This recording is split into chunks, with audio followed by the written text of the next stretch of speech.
ಒಕ್ಕೂಟಕ್ಕೆ, ಕರ್ನಾಟಕ ರಾಜ್ಯ ರೈತ ಸಂಘಗಳ ಮಹಾಸಂಘದ ಒಕ್ಕೂಟಕ್ಕೆ ಏನೇ ಬರಲಿ ಒಕ್ಕಟ್ಟಿರಲಿ.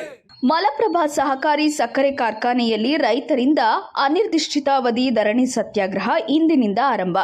ಕರ್ನಾಟಕ ರಾಜ್ಯ ರೈತ ಸಂಘಗಳ ಮಹಾಸಂಘ ಒಕ್ಕೂಟ ಹಾಗೂ ಕಾರ್ಖಾನೆಯ ಸದಸ್ಯರು ಹಾಗೂ ರೈತರು ಸೇರಿ ಇಂದು ಅನಿರ್ದಿಷ್ಟ ಅವಧಿ ಅಹೋರಾತ್ರಿ ಧರಣಿ ಸತ್ಯಾಗ್ರಹ ಆರಂಭವಾಯಿತು. 2017-18ನೇ ಸಾಲಿನ 394 ಬಾಕಿ ಬಿಲ್, ಪ್ರಸಕ್ತ ವರ್ಷದ ಬಾಕಿ ಬಿಲ್ ಹಾಗೂ ಕಾರ್ಖಾನೆಯಲ್ಲಿ ನಡೆದಂತಹ ಭ್ರಷ್ಟಾಚಾರದ ತನಿಖೆಗಾಗಿ ಆಗ್ರಹಿಸಿ ಅಹೋರಾತ್ರಿ ಧರಣಿ ಸತ್ಯಾಗ್ರಹ ಹಮ್ಮಿಕೊಳ್ಳಲಾಗಿದೆ. ಈ ಸಂದರ್ಭದಲ್ಲಿ ಪರಮ ಪೂಜ್ಯ ಹಜರತ್ ತನ್ವೀರ್ ಮುಜಾವರ್ ಇವರ ಸಾನ್ನಿಧ್ಯದಲ್ಲಿ ಹೋರಾಟ ಇಂದು ವಿದ್ಯುಕ್ತವಾಗಿ ಆರಂಭವಾಯಿತು. ಈ ಸಂದರ್ಭದಲ್ಲಿ ಒಕ್ಕೂಟದ ರಾಜ್ಯ ಅಧ್ಯಕ್ಷರಾದ ಶ್ರೀ ಬೀರಪ್ಪ ದೇಶನೂರ್, ಬಸವರಾಜ್ ಮುಖಾಸಿ, ಬಸನಗೌಡ ಪಾಟೀಲ್, ನಿಂಗಪ್ಪ ಹಣಜಿ, ಈರಣ್ಣ ಅಂಗಡಿ, ರುದ್ರಪ್ಪ ಕೊಡ್ಲಿ, ಮಹಾಂತೇಶ್ ಗೌರಿ, ಮಲ್ಲಪ್ಪ ಬಂಗಿ, ಅದೃಷ್ಟ ಬೆಳ್ಳಿಕಟ್ಟಿ ಮುಂತಾದ ರೈತ ಮುಖಂಡರು ಹಾಜರಿದ್ದರು. ರಾಜ್ಯ ರೈತ ಸಂಘಗಳ ಮಹಾಸಂಘದ ಒಕ್ಕೂಟಕ್ಕೆ ಏನೇ ಬರಲಿ ಒಕ್ಕಟ್ಟಿರಲಿ, ಏನೇ ಬರಲಿ ಒಕ್ಕಟ್ಟಿರಲಿ. ನ್ಯಾಯಕ್ಕಾಗಿ ಹೋರಾಟ, ನ್ಯಾಯಕ್ಕಾಗಿ ಹೋರಾಟ. ಭ್ರಷ್ಟರು ತೊಲಗಲೇಬೇಕು, ತೊಲಗಲೇಬೇಕು, ತೊಲಗಲೇಬೇಕು. ಭ್ರಷ್ಟರು ತೊಲಗಲೇಬೇಕು, ತೊಲಗಲೇಬೇಕು, ತೊಲಗಲೇಬೇಕು. ಭ್ರಷ್ಟ ಆಡಳಿತ ಮಂಡಳಿಗೆ ಧಿಕ್ಕಾರ, ಧಿಕ್ಕಾರ. ಭ್ರಷ್ಟ ವ್ಯವಸ್ಥಾಪಕ ನಿರ್ದೇಶಕರಿಗೆ ಧಿಕ್ಕಾರ, ಧಿಕ್ಕಾರ. ಭ್ರಷ್ಟ ಅಧಿಕಾರಿಗಳಿಗೆ ಧಿಕ್ಕಾರ, ಧಿಕ್ಕಾರ.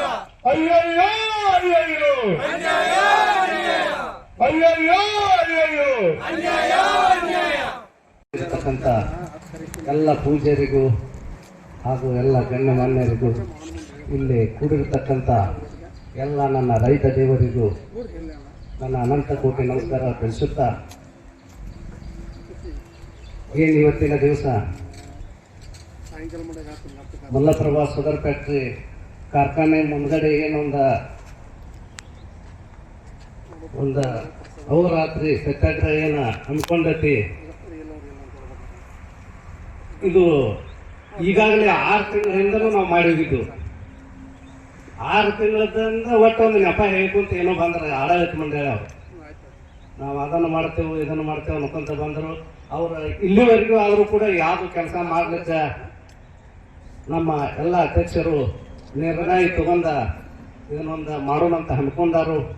ಇದು ಯಶಸ್ವಿ ಆಗಬೇಕು. ನಾವು ಇವತ್ತಿನ ಟೈಮ್ದೊಳಗೆ ಸ್ವಲ್ಪ ಜನ ಇರ್ಬೋದು, ಏನು ತೊಂದರೆ ಇಲ್ಲ. ಇಷ್ಟ ಜನ ಆಯ್ತಂದ್ರೆ ಏನು ತೊಂದರೆ ಇಲ್ಲ. ನಾವು ಇವತ್ತಿಗೆ ಹೋಗಿ ಮತ್ತೆ ನಾವು ಸೇರಿ ಕೇಳಿದ್ವು ಅಂದ್ರೆ ಒಬ್ಬೊಬ್ಬರಿಗೆ ಒಂದು 4-4 ಜನ ತಗೊಂಡ್ಬಂದ್ರೆ ನಾಳೆ 200-300 ಜನ ಆಗ್ತೈತಿ. ಇವತ್ತಿನ ದಿವಸ ಏನೊಂದು ಚಾಲನೆ ಕೊಟ್ಟಿದ್ದೆವು, ನಮ್ಮ ಪೂಜ್ಯರು ಬಂದಾರ, ಅದಕ್ಕೆ ಇದು ಯಶಸ್ವಿ ಆಗ್ತೈತಿ. ಅದಕ್ಕೆ ಇದೇನು ಆಡಳಿತ ಮಂಡಳಿ ಐತಿ 2017-18ನೇ ಸಾಲಿಂದ 394 ರೂಪಾಯಿ ಕೊಡ್ಬೇಕು. ಬರೀ ನೆಪ ಹೇಳ್ಕೊಂತ ಹೊಂಟಾರ ಅಂದ್ರೆ 7ರಿಂದ 8 ವರ್ಷ ಆಯ್ತು. 8 ವರ್ಷ ಆದ್ರೆ ರೈತ ಹೆಂಗ ಬದುಕಬೇಕು ಅನ್ನೋದು ಇವ್ರಿಗೆ ಏನಾದ್ರದ್ದು ಕಲ್ಪನಾ ಬೇಕ ಆಡಳಿತ ಮಂಡಳಿಗೆ. ಜೈ ಜವಾನ್ ಜೈ ಕಿಸಾನ್. ಇವತ್ತಿನ ನಮ್ಮ ಈ ಒಂದು ಭ್ರಷ್ಟಾಚಾರ ಹಾಗೂ ನಮ್ಮ ಈ ಭಾಗದ ರೈತರ ಬಾಕಿ ಬಿಲ್ಲನ್ನು ವಸೂಲಿ ಮಾಡುವುದು ಹಾಗೂ ಭ್ರಷ್ಟಾಚಾರ ತನಿಖೆ ಮಾಡುವುದು, ಈ ಒಂದು ವಿಚಾರವಾಗಿ ಇವತ್ತಿನ ಕಾರ್ಯಕ್ರಮಕ್ಕೆ ಆಗಮಿಸಿರುವಂಥ ಸರ್ವಧರ್ಮಗುರುಗಳಾದಂಥ ಹಜರತ್ ತನ್ವೀರ್ ಸ್ವಾಮೀಜಿಯವರಿಗೆ ನಾವು ನಮ್ಮ ಎಲ್ಲ ಸಂಘಟನೆಗಳ ವತಿಯಿಂದ ಅವರಿಗೆ ತುಂಬ ಹೃದಯ ಸ್ವಾಗತವನ್ನು ಕೋರ್ತಾ ಇದ್ದೀನಿ. ಅದೇ ರೀತಿ ವೇದಿಕೆಯಲ್ಲಿ ಆಸೀನರಾಗಿರುವಂಥ ಎಲ್ಲ ನಮ್ಮ ಹಿರಿಯರಿಗೆ ಹಾಗೂ ನಮ್ಮ ರೈತ ಅಣ್ಣ ತಮ್ಮಂದಿರಿಗೆ ಸ್ವಾಗತವನ್ನು ಬಯಸುತ್ತಾ, ಇವತ್ತು ನಾವು ಈ ಕಾರ್ಯಕ್ರಮವನ್ನು ಯಾಕೆ ಹಮ್ಮಿಕೊಳ್ಳಬೇಕಾಯಿತು, ಹಮ್ಮಿಕೊಳ್ಳುವಂಥ ಅನಿವಾರ್ಯತೆ ಬಂತು ಅನ್ನೋದ್ರ ಬಗ್ಗೆ ನಾನು ಒಂದೆರಡು ಮಾತುಗಳು ಹೇಳ್ತೀನಿ. ಈಗಾಗಲೇ ಸೆಪ್ಟೆಂಬರ್ 20, 2024 ನಾವು ಇಲ್ಲಿ ಸಾಕಷ್ಟು ಅವ್ಯವಹಾರ ಆಗಿದ್ದರ ಬಗ್ಗೆ ನಮಗೆ ಕಂಡು ಬಂದು ಕೆಲವೊಂದಷ್ಟು ದಾಖಲೆಗಳು ಸಿಕ್ಕ ಮೇಲೆ ನಾವು ಇಲ್ಲಿ ಇದೇ ರೀತಿ ಒಂದು ಧರಣಿ ಸತ್ಯಾಗ್ರಹ ಹಮ್ಮಿಕೊಂಡು ಇದರ CBI ಅಥವಾ CID ತನಿಖೆಯನ್ನು ಮಾಡಿಸಲೇಬೇಕಂತೇಳಿ ಒತ್ತಾಯ ಮಾಡಿದ್ವಿ. ಅದೇ ಪ್ರಕಾರ ಅವರು ಜನರಲ್ ಬಾಡಿ ಮೀಟಿಂಗ್ ದಿವಸ ಇಲ್ಲ ನಾವು ಯಾರ್ಯಾರು ತಪ್ಪು ಮಾಡಿದಾರೋ ಅವ್ರ ಹೆಸರು ಕೂಡ ಪ್ರಕಟಣೆ ಮಾಡಿದಾರೋ ಅವರು ಅಡಾವಿ ಪತ್ರಿಕೆಯಲ್ಲಿ, ಅವ್ರ ಮೇಲೆಲ್ಲ ನಾವು ತನಿಖೆ ಮಾಡಿಸಿ ಅವರ ಜಪ್ತಿ ಮಾಡಿಸ್ಕಾರ ನಾವು ಅವ್ರ ವಸೂಲಿ ಮಾಡಿಸ್ಕಾರನ ಈ ಫ್ಯಾಕ್ಟ್ರಿ ನುಕ್ಸಾನ್ ಭರಪಾಯಿ ಮಾಡ್ತೀವಿ ಅನ್ನುವಂಥ ಒಂದು ಮಾತನ್ನು ನಮಗೆ ಮಾತು ಕೊಟ್ಟಿದ್ರು. ಅವರು 3 ತಿಂಗಳ ಟೈಮ್ ತಗೊಂಡಿದ್ರು. ಈಗ 6 ತಿಂಗಳು ಮುಗಿದು ಹೋಯ್ತು. ಇನ್ನೂವರೆಗೇನು ತನಿಖೆ ಮಾಡೋದು ಇವರೇನು ಮಾಡಿಸ್ಲಿಲ್ಲ. ನಾವು ಕೊಟ್ಟಂತ ಮನವಿ, ನಾವು ಕೊಟ್ಟಂತ ಒಂದು ವಿನಂತಿಗೆ ಸರ್ಕಾರನ ತನಿಖೆ ಮಾಡಿಸೋ ಸಲುವಾಗಿ ಅಧಿಕಾರಿಗಳನ್ನು ನೇಮಿಸಿದ್ರ ಆ ತನಿಖೆಯನ್ನ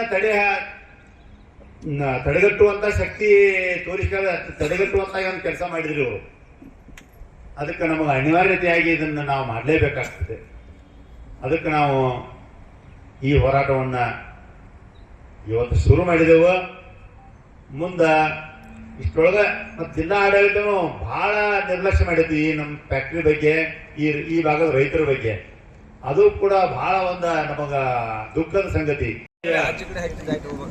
ಅದೃಶ್ಯಾನಂದ ಸ್ವಾಮಿಗಳಿಗೂ ನಮಸ್ಕರಿಸುತ್ತಾ ವೇದಿಕೆ ಮೇಲಿದ್ದ ಭಾವೈಕ್ಯತ ಸ್ವಾಮಿಗಳಾದಂಥ ಹಜರತ್ ಅಜ್ಜನ್ ಅವರಿಗೆ ಪಾದಗಳಿಗೆ ನಮಸ್ಕರಿಸುತ್ತಾ ಹಾಗೂ ವೇದಿಕೆ ಮೇಲಿದ್ದ ಎಲ್ಲ ರೈತನ ಮುಖಂಡರಿಗೆ ಶರಣಾರ್ಥಿಗಳನ್ನು ಹೇಳ್ತಾ, ವೇದಿಕೆ ಮುಂಭಾಗದಲ್ಲಿ ಇರುವಂತ ಎಲ್ಲ ರೈತ ನಾಯಕರಿಗೆ ಶರಣಾರ್ಥಿಗಳನ್ನು ಹೇಳ್ತಾ, ಇವತ್ತಿನ ವ್ಯವಸ್ಥೆಯಲ್ಲಿ ಪ್ರಜಾಪ್ರಭುತ್ವ ಐತಲ್ಲೋ ಅನ್ನುವಂತ ಒಂದು ವಾತಾವರಣ ನಿರ್ಮಾಣ ಆಗೈತಿ. ಯಾಕಂದ್ರ ಪ್ರಜಾಪ್ರಭುತ್ವ ಅಂತೇಳಿ ನಾವು ಸಂವಿಧಾನದೊಳಗೆ ಬರ್ಕೊಂಡಿದ್ದೇವೆ. ಆದ್ರೆ ಪ್ರಜಾಪ್ರಭುತ್ವ ಇಲ್ಲ, ಭ್ರಷ್ಟ ಪ್ರಭುತ್ವ ನಡೆದೈತಿ. ಈಗ ಭ್ರಷ್ಟ ಪ್ರಭುತ್ವ ಅಂದ್ರೆ ಎಲ್ಲ ಅಧಿಕಾರಿಗಳು, ಎಲ್ಲ ರಾಜಕಾರಣಿಗಳು ಅದೇ ದಾರಿ ಹಿಡಿದು ಬಿಟ್ಟಿದ್ದಾರೆ. ನಮ್ದು MK ಹುಳಿಯಿಂದ ಶುಗರ್ ಫ್ಯಾಕ್ಟ್ರಿದು ಇಲ್ಲಿ ನಡೆದಂತ ಅವ್ಯವಹಾರದ ಬಗ್ಗೆ ನಾವು 8 ದಿವಸ ಹೋರಾಟ ಮಾಡಿ